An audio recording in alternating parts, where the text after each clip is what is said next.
Good morning guys! Teacher A here and welcome to Gurong Pinoy sa Amerika. So for today, ang lesson natin ay Module 1, Week 2 ng Grade 5 Math, which is Solve Word Problems Involving Addition and Subtraction of Fractions. So ibig sabihin, i-a-apply natin yung pinag-aralan natin kung paano ba mag-add or mag-subtract ng fractions and mixed numbers doon sa mga problema sa real world. Okay, yung mga common problems na sinosolve natin. So, bago tayo makapag-solve ng word problems, mahalaga na maintindihan natin yung language ng math. So, ano ba yon?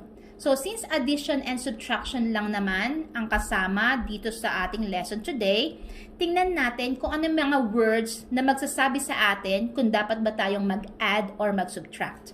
So, kapag nakita natin yung word na sum or total, halimbawa, ang question is, what is the sum or what is the total? Ibig sabihin, i-add natin yung given na fractions or mixed numbers. Ganon din sa subtraction. Kapag nakita natin yung word na difference, halimbawa, ang tanong, what is the difference? Or, kapag sinabing how much less or how much more or how much cheaper, ibig sabihin, ang gagamitin nating operation ay subtraction. Ima-minus natin yung given na fractions or mixed numbers.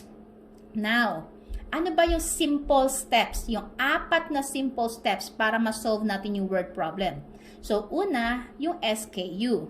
See, know, understand. So, kapag nabasa mo yung problem, makikita mo yung mga important facts at saka yung mga hinahanap sa problems, yung mga questions, kailangan maintindihan mo rin siya. Now, para malaman mo tong SKU na to, ito yung mga 4 guide questions. So, una, ano ba yung hinahanap sa problem? Ano ba yung iso-solve mo? So, yun yung what is asked. Ano ba yung tinatanong? Tapos, pangalawa, para masagot mo yung tanong na to, kailangan malaman mo, makita mo, at maintindihan mo ano ba yung mga given facts. So, ibig sabihin, ito yung mga importanteng numbers na gagamitin mo para ma-solve mo yung tinatanong, yung hinahanap.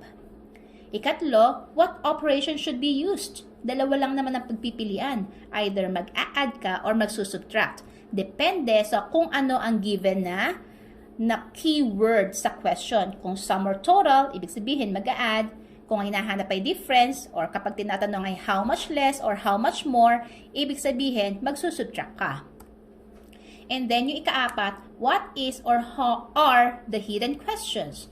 So, usually, hindi ito masyadong binibigay kasi ito yung mga tanong na wala talaga sa problem, pero kailangang malaman mo bago mo ma-solve yung hinahanap. Okay? So, yun ang unang step. Pangalawa, plan. Dito naman sa plan, ito yung isusulat mo na yung number sentence mo. Yung pinaka-equation. Yung mismong iso-solve mo. So, kumbaga, sa paggagawa ng bahay, halimbawa, bago magawa yung bahay, meron kang plano, merong drawing. So, yun yung ginagawa ng mga architects, diba? So, dito sa word problem, ito yung math sentence mo. Ano ba ang gagawin mo para ma-solve mo yung problem? Number 3, solve. So, eto na yung action. Dito ka na mag-a-add or mag-subtract. And then, number 4, check. Ibig sabihin, kailangan mag-justify mo kung tama ba or mali yung sagot mo sa pamamagitan ng pag-plug in ng value or ng answer doon sa mismong number sentence mo at i-check kung ito ay mag-produce ng true sentence or hindi. So, para mas maintindihan natin itong mabuti, punta na tayo sa example number 1. Carmelita wants to cover her study table and office table. She measured the length as follows. Study table is 3/4 meter and the office table is 3/5 meter. What is the total length? What is their difference in length? So, si Carmelita daw meron siyang dalawang table na gusto niyang balutan. So, meron siyang study table na kung saan, ito yung given na measurement, 3/4 meter. At saka yung pangalawang table niya, yung office table na ang measurement ay 3/5 meter. Now, ang tanong, ano yung total length? So, kapag pinagsama, ano yung measurement nilang dalawa? Tapos yung pangalawang tanong, what is their difference? Ano ba yung pagkakaiba sa measurements nila? Okay? So, para ma-solve tong problem na to, gawin natin to step by step. Doon muna tayo sa step number 1. So, sa step number 1, sabi, ang first question is, what is asked? Ano ba ang tinatanong sa problema? So, para hindi tayo malito, guhitan natin yung dalawang tanong. So, dalawa yung hinahanap dito. Una, what is the total length? So, para malaman natin kung paano sasagutin itong tanong na to, bilugan natin yung keyword, yung math keyword. So, sa first question, ang sabi, total ang hinahanap natin. Sum. So, anong operation yon? So, later makikita natin sa step 2. Next, yung second question, what is their difference in length? So, again, bilugan natin yung math keyword para alam natin kung ano ang gagawin natin para ma-solve natin yung second question. And then, lagyan natin ng box yung given facts, yung mga important numbers, yung mga numbers na kailangan natin para ma-solve natin o mahanap natin tong tinatanong. So, yung una, yung measurement ng study table, ayan, meron tayong box. And then, yung pangalawa na binaksan natin ay yung measurement ng office table. Now, what operation should be used and what are the hidden questions? Actually, wala tayong hidden questions. Operation, based dito sa question, sabi total. So, ibig sabihin, mag-a-add tayo. And then, yung pangalawang question, sabi, what is their difference? So, ibig sabihin, magsusubtract tayo. So, paano yon? Punta na tayo sa plano. Paano natin siya isosolve? Step 2. Plan. So, sa pagsulat ng number sentence, babalik ka sa tanong. So, ano sabi? Unang question, what is the total length? So, total siya, ibig sabihin mag-a-add ka. So, may plus tayo. Ano ngayon ang i-a-add mo? O, balik ka doon sa nilagyan mo ng box, yung mga important numbers. So, nakalagay dito, yung unang table, yung study table, 3/4 or 3/4. So, ayun siya. Yung pangalawa na important number ay ang measurement ng office table, yung pangalawang mesa. So, nakalagay dito, 3/5 or 3/5 meter. So, eto siya. Now, kapag inad mo siya, equals n. Yung n na to, tong number na to, actually kahit na anong letter pwede natin gamitin. So, nire-represent nito yung mismong sagot. Okay? So, ang tawag dito ay variable.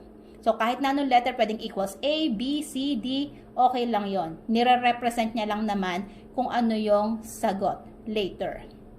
Next, pangalawang question naman, what is their difference? Difference, again, ang operation ay subtraction. So, ilagay mo minus agad. Ano yung isusubtract mo? Punta ka uli doon sa nilagyan mo ng box ng mga important numbers. So, ang unang number dito, unang fraction ay 3/4. So, ayun si 3/4. Then, minus yung pangalawang importanteng number na 3/5 or 3/5. Ayun. Then, equals, again, n. Kasi siya yung hinahanap natin. So, ayan, may dalawa na tayong number sentences. Meron na tayong plano kung ano ang gagawin natin para masagutan natin yung tanong. So, punta na tayo sa step 3. Ito na yung action kung saan i-a-apply na natin yung pinag-aralan natin kung paano mag-add at kung paano mag-subtract. Now, this time, punta naman tayo sa step 3, which is yung pag-solve. Since dalawa yung hinahanap, dalawa yung question, dalawa rin yung math sentence natin, ibig sabihin, dalawang beses tayo mag-solve. So, dito muna tayo sa total. So, ibig sabihin, i-a-add ulit siya.